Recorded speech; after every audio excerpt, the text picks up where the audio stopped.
ईंट की कीमत मुनासिब से मुनासिब होनी चाहिए। सीमांचल का इलाका गरीब है, लेकिन ईंट के जो मालिकान हैं वो भी इसी समाज के हैं, इसलिए उनको कोयला भी मुनासिब कीमत पर मिलनी चाहिए। बीजेपी के टिकट से सिरसाबादी लड़े, पहले बताओ तो हमारे सिरसाबादी के कितने कितने लोग आके काम किए हैं जिसको टिकट नहीं मिला है, आके बोलो, उनको पूछो। सिरसाबादियों के दरमियान में से चंद ऐसे लोग, हम सिरसाबादी आबादी को बदनाम नहीं कर सकते, उसके चंद ऐसे लोग जो लोग दूसरे लोगों की तरफ से 4 के बदले 24 का नारा सर। अरे दुआ करो 40 है। ये कार्यक्रम का उद्देश्य कर लीजिए, वहाँ पर युवा संगठन का विस्तार करना है ना। जो हमारी तंजीम शबाब है उसकी तश्कील और तोशी करनी है। वही काम चल रहा है कि युवाओं को ज़्यादा पार्टी से कैसे जोड़ा जाए, युवा के संगठन कैसे बनाए जाए, युवा को एक्टिव कैसे किया जाए, युवाओं को जालिमों दलालों से लड़ने के लिए ताकतवर कैसे बनाया जाए, उसी के लिए मीटिंग की। अरे वो छोटी सी बात थी, नाराजगी काफ़ी नहीं हुई। वो हमारे पार्टी की खूबसूरती है, वो पार्टी की हमारी खूबसूरती है। जो बात कह दिया गया है, आप लोग अभी बुलाते तो नहीं जानते, हम लोग खुली खुली बात करते हैं। अरे थोड़ी सी मिस्टेक उसका हो गया, उसने माजरत खाई कर ली, अब तो कोई मसला ही नहीं रहा। सर चुनाव के वक्त ही पार्टी की पार्टी संगठन की एक बात है, जिस गांव में तुम रहते हो वहाँ देखते हो कि कश्ती दरवाजे पर लगी रहती है, लेकिन जब सैलाब का ज़माना आता तब उसका कहीं नहीं किया जाता है ना। ये है, पार्टी से रिश्ता जुड़ा हुआ है, पार्टी की जिला की मीटिंग होती है, लेकिन जब इलेक्शन का ज़माना आता है तो विस्तार से मीटिंग की जाती है। इसका मतलब ये नहीं कि शादी में दावत दिए किसी को तो वो मेरा रिश्तेदार, बाकी दिनों के लिए नहीं है। मौके मौके से काम किया जाता है। इलेक्शन जब नज़दीक होगा तो इससे बड़े बड़े जलसे होंगे।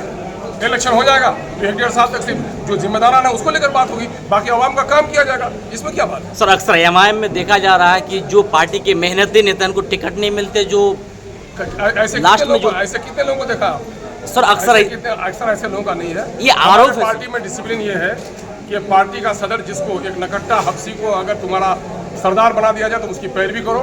हमारा एमआईएम का अध्यक्ष बैरिस्टर असदुद्दीन अवैसी साहब, वो जो फैसला करेंगे, वो कहेंगे कि अस्तुलिमान टिकट के लायक नहीं है तो अस्तुलिमान उस पर नाराजगी का इजहार नहीं करेंगे। मालेगांव पंचायत में फर्जी आधार कार्ड को लेकर एक व्यक्ति को गिरफ्तार किया गया है। मैं कह रहा हूँ कि इस सरहद के इलाके के लोगों पर लोगों की नज़र है। अगर कोई आदमी इधर पड़ोसी का कोई काम करता है तो वो इस देश का दुश्मन है और इस इलाके का बड़ा दुश्मन है। इसलिए इस तरह का गलत काम अगर कोई इधर हो रहा है तो इस पर रोक लगना चाहिए।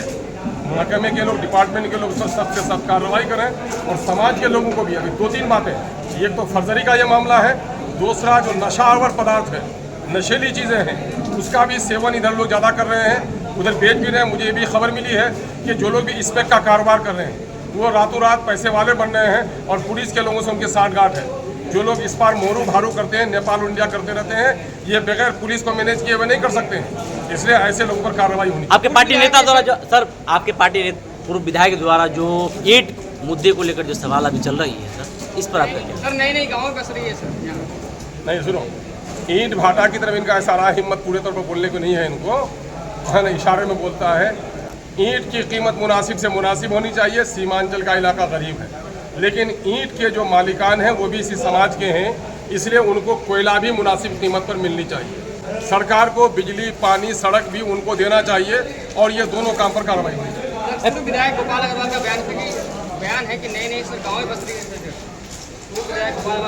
एक कम्युनिटी को टारगेट करते पूर्व विधायक गोपाल अग्रवाल जैसे सिरसावादी को, और उसे घुसपैठ बताते हैं। इससे पहले भी वो बयानबाजी किए थे। देखिए, मैं तो गोपाल अग्रवाल जी को भाजपा से अलग समझता हूँ। ये शब्द गोपाल अग्रवाल जी के मुंह पर जेब नहीं देता। उनके पिताजी इस वक्त सुरजापुरी के बड़े नेता अपने आप को कहते हैं, तो सुरजापुरी और सिरसावादी को लेकर जो अपनी राजनीति खड़ा किया हो, वो अगर इस तरह की बात करता है तो लगता है कि किसी बहकी हुई जमात, कहीं बीजेपी से कहीं रिश्ता जुड़ गया होगा, इसी वजह शब्द बदल गया होगा। अच्छा सर, आप तो कह रहे हैं कि जिसकी जितनी आबादी उसकी उतनी हिस्सेदारी, तो यहाँ पे जितनी सिरसावादी की आबादी है क्या उनको भी हिस्सेदारी मिलेगी? यकीनन उनको मिलनी चाहिए उसी द्वार से, लेकिन इसमें कोई शक की बात है। यही तो मूल मंत्र है लोकतंत्र का, ये खूबसूरती है ना। आज देखो, सिरसावादी की आबादी 13 लाख है और नौकरी में हिस्सेदारी 19,000 है, और उनको नौकरी सिर्फ 5,000 मिली। क्या एक टिकट नहीं मिलनी चाहिए सर इस हिसाब से? ये क्या दर्जनों टिकट मिलनी चाहिए, जहाँ लोग डिजर्व करेंगे टिकट दिया जाएगा। कहाँ से टिकट दे रहे हैं? अब कहाँ, जहाँ से उम्मीदवार होगा। आप ये बात बताओगे, ये हमारे सिरसाबादी के कितने कितने लोग आके काम किए हैं जिसको टिकट नहीं मिला है, आके बोलो, उनको पूछो। सिरसाबादियों के दरमियान में से चंद ऐसे लोग, हम सिरसाबादी आबादी को बदनाम नहीं कर सकते, उसके चंद ऐसे लोग जो लोग दूसरे लोगों की तरफ से बीजेपी के टिकट से सिरसाबादी लड़े, पहले बताओ तो, आज बीजेपी किसको गाली दे रही है? नहीं, सिरसावादी को बोला ना, सिरसावादी को, सिरसा सुनो, और सिरसावादी टिकट दे रही है किसको?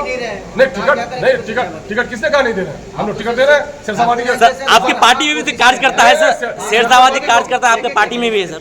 अब मैं कह रहा हूँ कि अब नहीं जुड़ेगा, हम तो जुड़ने के लिए सबको दावत दे रहे हैं, अगर जो जुड़ेगा तो अच्छी बात है। तो कई कार्यकर्ता अब भी मौजूद है सर आपके पार्टी में, अगर वो लड़ने के लायक होंगे तो सर्वे कराएंगे तो जोड़ देंगे उनको टिकट। अरे ऐसी क्या बात है?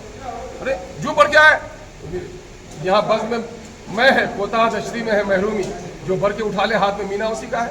अरे सुजापुरी और शेरशाहवादी का क्या है? कोई गैर मुस्लिम भी टिकट पड़ेगा उसको टिकट दिया जाएगा। सर टिकट मांग ले शेरशाहवादी, ये बात हजम नहीं होती है यार। कार्यक्रम में नहीं हजम होती है। अरे कार्यक्रम ये नहीं बताता है। लेकिन एक बात नहीं, मैं कह रहा हूँ कि नहीं, सुनो ये सुनो, मैं सवाल ये पैदा होता है, मैं कह देता हूँ, अगले बार शेरशाहवादी भाइयों को दावत देने के लिए हमारे भाई फरीद साहब हैं, क्या शेरशाहवादी के टिकट नहीं है? कितने लोगों को लेकर आए हैं, छोटे लोगों को, अच्छे खासे लोग हैं। इरशाद भाई हमारे दरमियान में हैं। अगले बार हम चाहेंगे कि कोई भी मीटिंग हो तो कम से कम हमारे 2-4 नौजवानों को इसको संगठन का जिम्मेदार भी बनाया गया आज।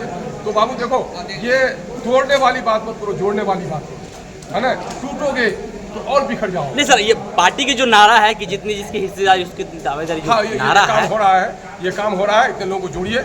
आज यहाँ पर लगभग 200 लोग हैं, तो 200 लोगों में आप जोड़ लीजिए, कौन लोग कितने हैं उसी एतबार से हिस्सा दिया जाएगा। ठीक है सर, पिछले कुछ दिनों से बातें चल रही है गठबंधन की, सर क्या सच्चाई है सर?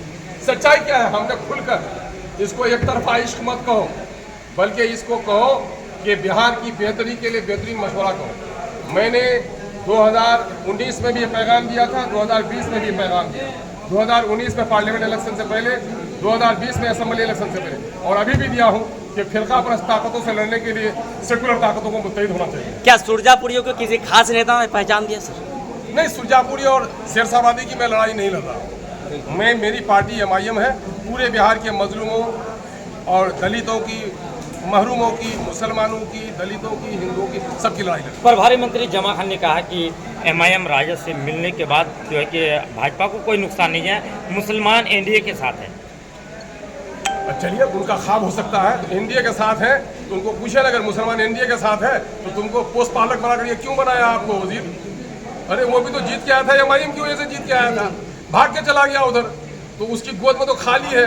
जिनका गोद खाली है बच्चों से, वो कहेगा कि मैं बच्चा वाला हूँ, तो दुनिया हंसेगी ना। 4 के बदले 24 का नारा सर।